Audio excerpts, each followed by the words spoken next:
Hi friends, આજે આપણે backed spaghetti બનાવીશું.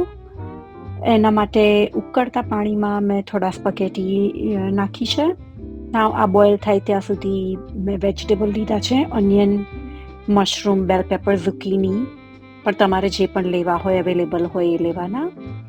ઓલિવ ઓઇલ લીધું છે અને ઓલિવ ઓઇલમાં જ મેં થોડા crush red paper, oregano, parsley બધું એડ કરી અને પછી મેં બધા વેજીટેબલ જે ચોપ કરીને રેડી રાખ્યા હતા એ બધા એડ કરી દીધા છે. એને થોડું સાતડવાનું છે, તો આ થોડા શેકાય ત્યાં સુધી આપણે જોઈ લઈશું સ્પગેટીનું કેટલું છે. હજી થોડા કાચા લાગે છે સ્પગેટી, એટલા માટે હું થોડા વધારે બોઇલ થવા દઈશ એને. મેં અહીંયા મેરિનારા સોસ લીધો છે, તો તમે જે કોઈ પણ પાસ્તા સોસ અવેલેબલ હોય એ લઈ શકો છો.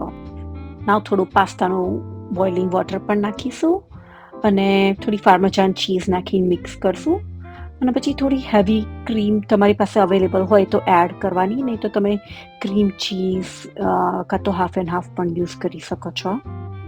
આ થોડું મિક્સ થઈ જાય એટલે સ્પગેટી એડ કરી દેવાની અને પછી સ્પિનચ એડ કરવાની. સ્પગેટી એડ કરીએ ત્યારે જ, કેમ કે સ્પિનચને કૂક થતાં બહુ વાર નથી લાગતી.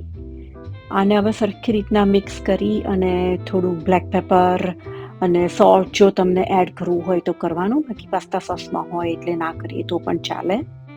આ મિક્સ થાય છે ત્યાં સુધી આપણે ઓવન પ્રીહીટ કરી દેવાનું 350 ફેરનહાઇટ ઉપર. અને મારી પાસે અત્યારે બેઝલના લીવ અવેલેબલ છે, સમર છે તો, એટલે મેં થોડા બેઝલના લીવ એડ કર્યા છે. તમારી પાસે ના હોય તો તમે સ્કીપ કરી શકો છો, કાં તો ડ્રાય બેઝલ હોય તો તમે એને પણ નાખી શકો છો.